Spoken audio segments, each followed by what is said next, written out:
Assalamualaikum warahmatullahi wabarakatuh. Perkenalkan, nama saya Yeti Kusmawati. Saya adalah salah satu dosen tetap di Universitas Pamulang, Fakultas Ekonomi dan Bisnis.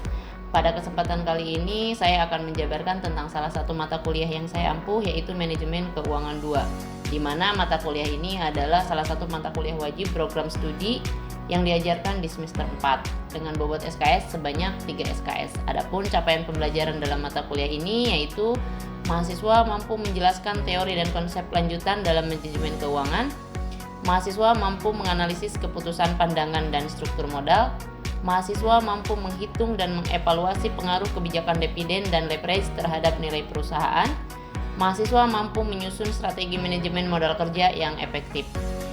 Metode pembelajaran dalam mata kuliah ini adalah dengan metode hybrid, di mana metode ini memiliki dua konsep. Yang pertama adalah luring, yang kedua adalah daring.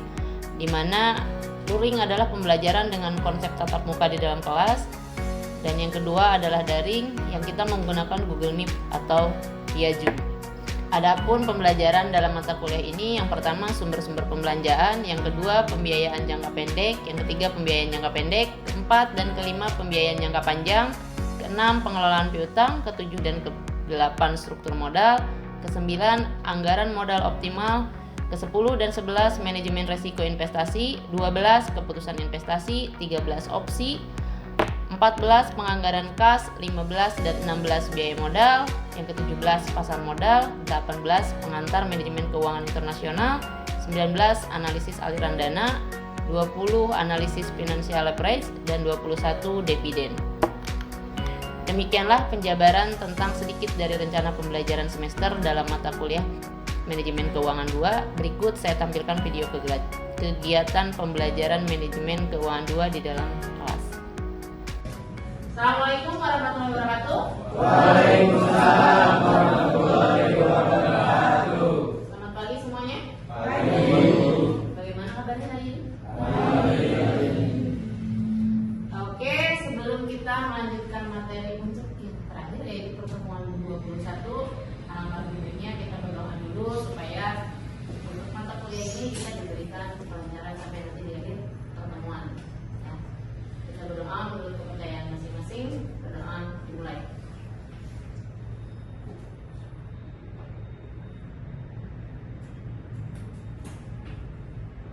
Doa selesai. Oke. Untuk materi kali ini kita membahas tentang dividen, tapi sebelumnya kita review dulu nih. Pertemuan ke-20 itu kita bicara tentang apa? Financial leverage, Bu. Financial leverage. Apa itu financial leverage? Penggunaan dana pinjaman atau utang untuk membiayai prestasi perusahaan dengan tujuan meningkatkan potensi keuntungan yang diperoleh pemegang saham. Jadi penggunaan peminjaman dana. Jadi perusahaan pinjam dari luar untuk menambah keuntungan. Ya, tapi bukan berarti ketika perusahaan meminjam keluar itu tidak ada beban, tapi ada bunga yang harus dibayarkan. Oke, sekarang kita bahas ke dividen. Ada yang tahu dividen itu apa sih? Apa? Dividen apa? Bagi hasil, Bu. Bagi Hasil. Nah, kita lihat apa sih dividen itu?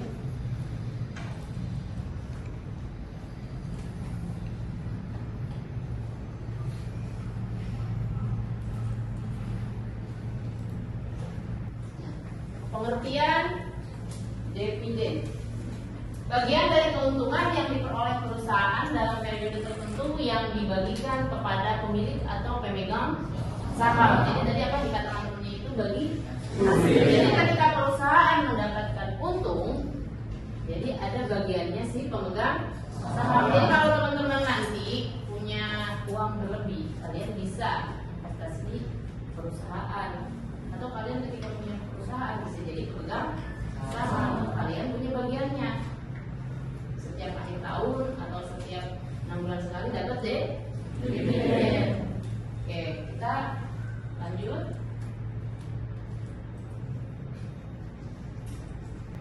Jenis-jenis dividen menurut bentuknya, menurut pola pembagiannya, dan menurut bentuknya ada dividen kas. Kalau dividen kas yang terlintas di pikiran kalian apa? Dibayar tunai. Dibayar tunai. Jadi kalau dividen kas itu dia bisa ditransfer atau uang cash. Yang selanjutnya dividen saham. Dia dibagikan dalam bentuk lembar saham. Kalau dividen properti, dia dibagikan dalam bentuk apa? Aset. Dalam bentuk aset. Bisa gedung, bisa rumah, apapun yang dimiliki perusahaan berupa aset atau properti. Untuk pola pembagiannya, dividen itu ada reguler dan ekstra. Kalian tahu nggak kalau reguler sama ekstra? Kalian kalau belanja ada yang reguler, ada yang ekstra, gimana? Ada reguler, ada apa bedanya? Ada yang tahu nggak? Next kita bahas ya, apa bedanya reguler dan ekstra. Dan untuk prosedur pembagian dividen, ada tanggal pengumumannya, ada tanggal pencatatannya, dan ada tanggal pembayarannya. Oke, tadi kita lihat ya, dividen dilihat dari bentuknya. Pertama, dividen kas. Dividen yang dibayarkan dalam bentuk kas atau tunai. Tadi temennya udah jawab ya. Dibayarkan cash bu, ya bisa cash atau bisa transfer. Jadi kalian kalau punya dividen tinggal nungguin aja, nanti ditransfer kok sama perusahaan. Ya. Nah, ini contohnya. Dividen per lembar saham. Jadi jumlah dividen yang akan dibayarkan dibagi dengan jumlah lembar saham yang beredar.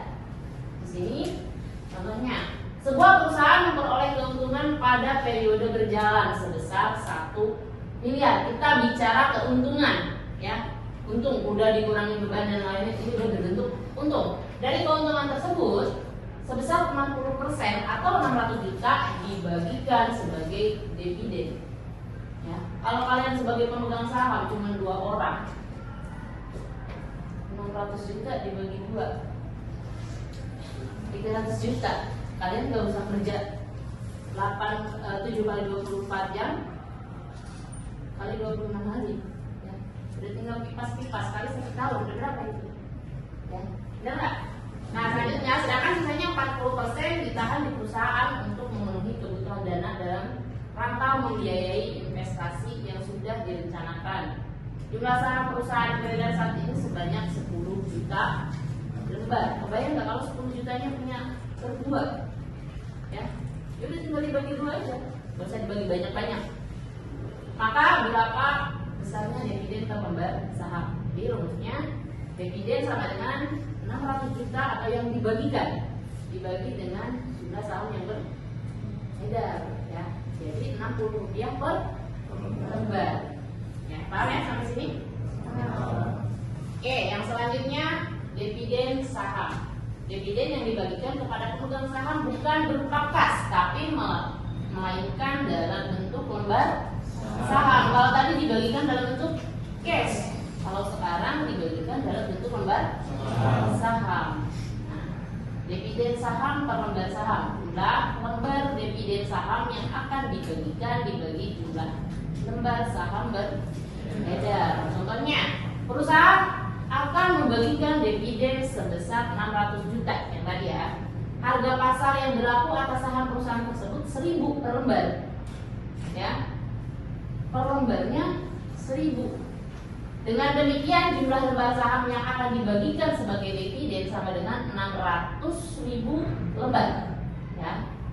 Jadi dividen saham per lembar saham 600.000 lembar saham dibagi 10 juta lembar. Jadi 0,06 lembar per lembar saham. Yang selanjutnya, nah ini alasan pembagian dividen saham yang tadi ya. Jadi kenapa dividennya dibagikan dalam bentuk saham? Yang pertama, tidak tersedia cukup kas di perusahaan, karena kalau uang cash ada di perusahaan juga itu cash flow-nya tidak bagus. Kebayang nggak kalian juga punya uang cash 100 juta ditaruh di bawah lantai atau di dompet, pusing nggak bawanya? Bagus nggak? Ya. Kan kalau tahu temennya main ke rumah bawa bantal banyak tuh uang cashnya. Mending ditaruh di depositoin atau ditaruh di ATM atau ditaruh di bawah bantal. Yang mana? Nah, deposito bisa untung. Terus kalian belikan saham lebih untung kalian, ya, benar nggak? Daripada taruh bawah bantal ada temennya main, hilang tuh dari beban berkurang. Benar nggak? Oke, lanjut. Harga pasar saham yang berlaku dinilai terlalu tinggi. Yang ketiga, untuk menghindari pajak seandainya dividen dibagikan dalam bentuk kas karena lumayan tinggi ya pajaknya. Untuk memenuhi aturan dari bursa efek tentang jumlah minimal lembar beredar. Jadi lembar beredarnya dibatasi. Nah, jangan terlalu banyak dan terlalu sedikit juga ada batasannya. Nah, selanjutnya dividen saham memberikan sinyal positif tentang prospek perusahaan ke depan ya. Jadi setiap saham yang beredar semakin lama tuh semakin bagus masih perlembar sahamnya. Bagus. Kalau dari posisi bank yang paling bagus saham bank apa? BCA ya, dan dia juga paling stabil. Jadi kalau udah tinggi perlembarnya juga kalian dan kondisi politik dan yang lainnya yang mempengaruhi harga saham itu kalian jadi stabil ya. Yang selanjutnya masih yang tadi dividen properti, dividen yang dibagikan dalam bentuk aset non kas, misalnya dalam bentuk produk yang dihasilkan oleh perusahaan. Alasan pembagian dividen aset non kas, tidak tersedia cukup kas di dalam perusahaan dan menghindari terjadinya dilusi kepemilikan. Jumlah atau nilai aset yang dibagikan, jumlah dividen yang akan dibagikan dibagi harga pasar per unit aset yang akan dibagikan ya. Harga beli aset waktu itu misalnya 100 juta ya. Terus makin naik ke sini ketika pas mau dibagikan dari dividen itu harganya bisa tinggi. Selanjutnya dividen dilihat dari pola pembagiannya ya. Yang pertama dividen reguler dan yang kedua dividen ekstra. Kalian mendingan reguler atau mendingan ekstra? Ya? Hah? Ekstra apa reguler? Kalau kalian jajan burger, mending yang reguler atau mending yang ekstra? Ekstra ya. Kalau reguler berarti kan udah ketahuan tuh bentuknya dividen yang dibagikan secara periode kepada pemegang saham biasanya berbentuk kas.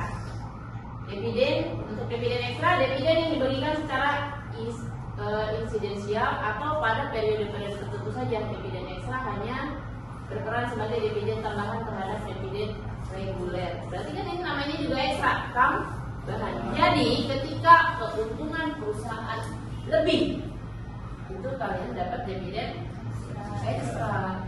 Ya, seringnya lah ya kalau kalian beli sesuatu banyak, dapat beli A, beli B, beli C, apalagi perempuan nih kalau belanja, dicari yang belinya banyak.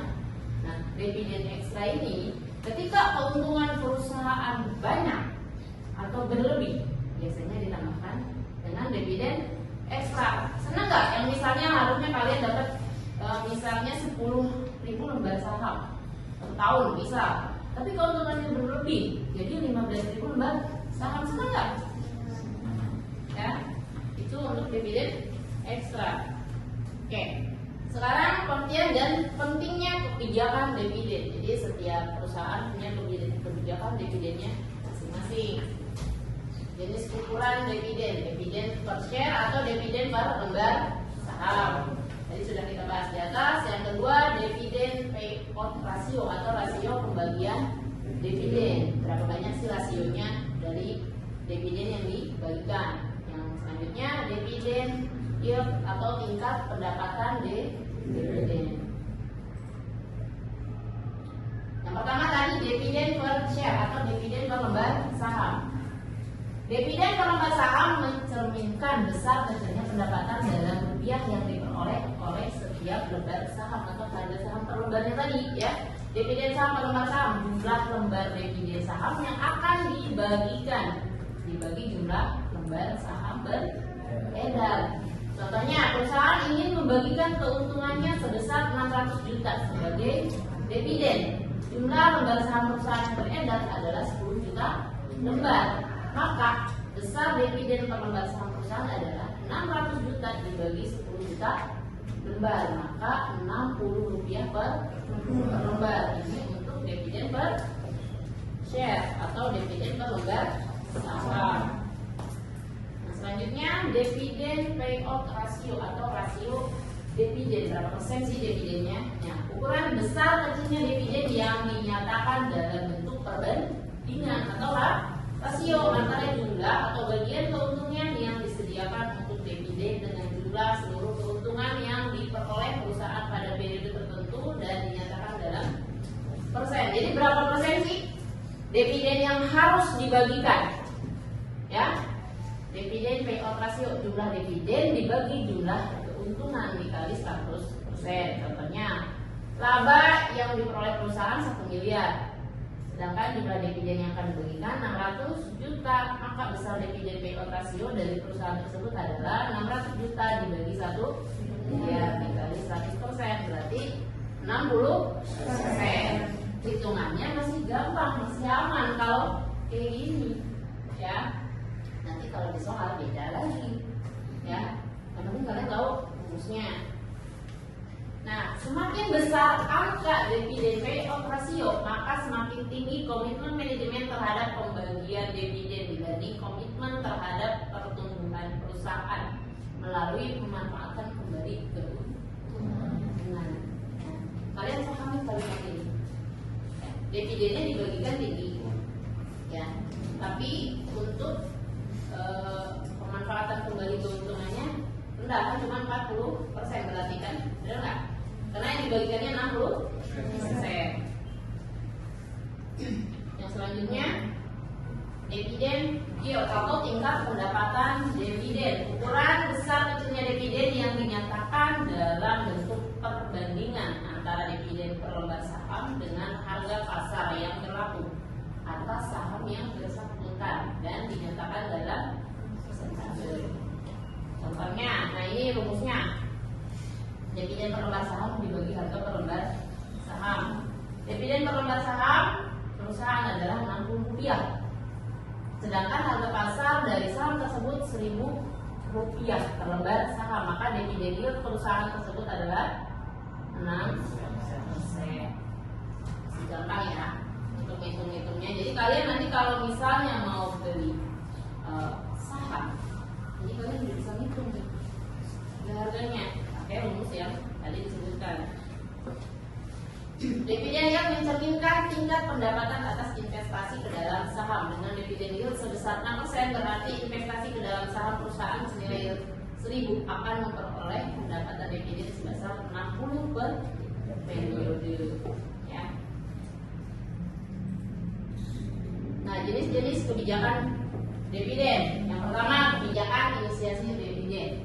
Terkait dengan pembayaran dividen pertama sejak perusahaan go public. Ketika perusahaan go public, biasanya dividennya masih santai, masih aman. Ya, semakin kesini makin banyak saingan, makin naik turun.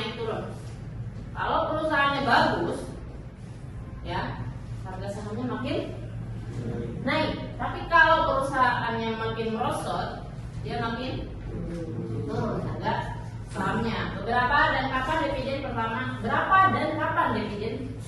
dibayarkan? Dividen pertama merupakan titik permulaan atau starting point bagi pembayaran dividen reguler periode selanjutnya. Ya, jadi kalau dividen yang pertama aja udah bermasalah, ya, jadi kalian harus mulai lihat nih, aman gak nih perusahaan untuk kalian beli sahamnya. Ya, jadi kalau pembayarannya udah mulai molor-molor, ya, yang harusnya tanggal sekian jadi molor, kalian harus mempertanyakan perusahaan masih aman gak untuk kalian beli sahamnya.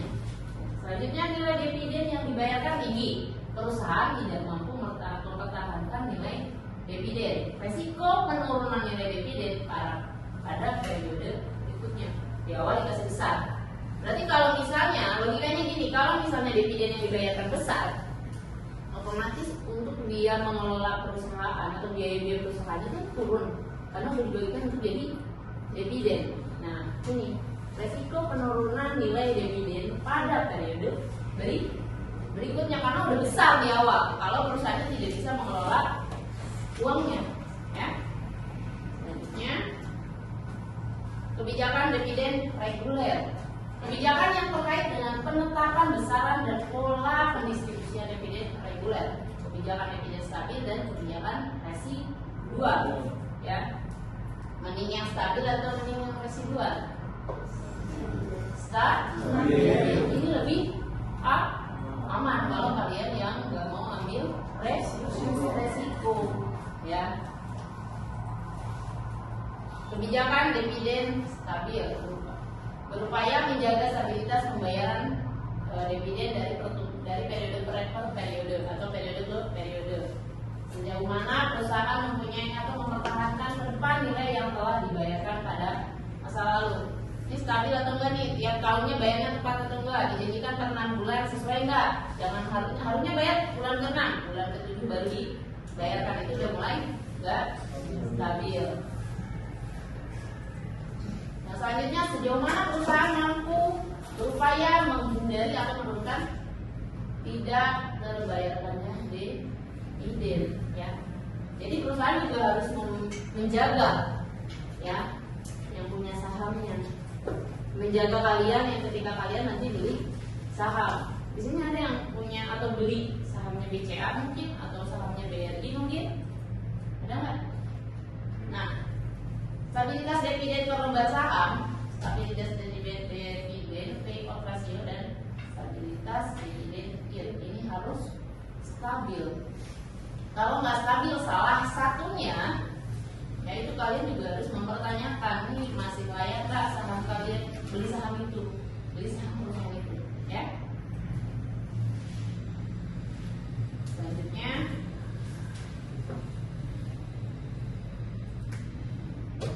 kebijakan dividen residual. Besar kecilnya dividen yang akan dibagikan bergantung pada ketersediaan dana dari keuntungan setelah digunakan untuk mencukupi atau memenuhi kebutuhannya. Jangan sampai perusahaan sudah sekarat dipaksakan untuk bagi dividen. Ada nggak yang kayak gitu? Udah minus nih perusahaannya, ada jatah dividen nggak? Hah? Tidak? Tidak ada, karena kan tidak ada keuntungan yang bisa dibagikan. Nah, kondisinya seperti ini. Perusahaan akan mendahulukan pemenuhan kebutuhan dana dari sumber dana internal atau keuntungan sebelum memanfaatkan sumber dana eksternal atau utang. Ya, semakin besar kebutuhan dana, maka semakin kecil dividen yang bisa dibagikan. Kebutuhannya besar untuk memenuhi kebutuhan perusahaan, tapi dividennya kecil karena dia akan membayarkan dulu utangnya baru dibagikan dividennya. Selanjutnya, kebijakan dividen residual digunakan untuk perusahaan yang masih dalam fase pertumbuhan. Kalau sekelas BCA, BRI atau yang sudah go public, itu udah bukan fase pertumbuhan lagi, itu masa persaingan, ya. Selanjutnya, faktor-faktor lain yang mempengaruhi dividen. Likuiditas perusahaan. Ya, ini faktor yang lain yang mempengaruhi dividen, likuiditas dan tingkat pertumbuhan perusahaannya. Yang kedua, kebutuhan akan dana. Kalau kebutuhan dananya masih besar, dividennya pasti akan kecil. Ya. Terus yang ketiga, kontrol terhadap perusahaan. Untuk menjaga kestabilan sebuah dividen, perusahaan harus punya kontrol ekstra terhadap keuntungan, kebutuhan dan kebutuhannya. Nah, yang keempat, biaya modal atas sumber dana eksternal. Ya, jadi modalnya masih butuh banyak atau enggak nih dari suatu perusahaan untuk perputaran modalnya. Kalau perusahaan yang udah stabil, dia hanya memutarkan keuntungannya, tidak minjem dari luar. Ya. Yang kelima, target struktur modal. Yang keenam, perjanjian kredit opsi terakhir. Ya. Sampai di sini. Ada yang mau ditanyakan? Oke, silakan. Saya bertanya, Bu, apakah boleh jika dividen itu tidak dibagikan? Dividen boleh nggak dibagikan? Tadi sebelumnya sudah kita bahas. Ketika perusahaan tidak mendapatkan keuntungan, berarti tidak ada dividen yang dibagikan. Karena berarti perusahaan masih butuh modal, perputaran modal. Jadi meskipun ada keuntungan, boleh atau tidak dividen itu tidak dibagikan? Boleh. untuk meningkatkan kestabilan perusahaan atau meningkatkan perusahaan itu semakin kuat atau untuk ekspansi, ya. Oke, masih ada yang bertanya? Saya rasa untuk dividen aman ya, kalian sudah tertarik untuk berinvestasi atau membeli saham di perusahaan-perusahaan yang dividennya lumayan besar atau harga sahamnya lumayan bagus. Oke, sebelumnya kita atur dulu ya.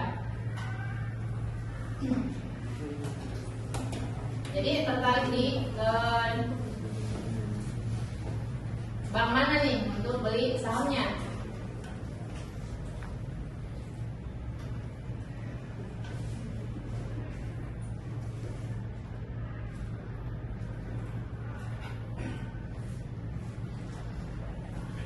Abdi Malik ada? Akmal? Ardi? Arif? Bagas? Billy? Christian? Citra?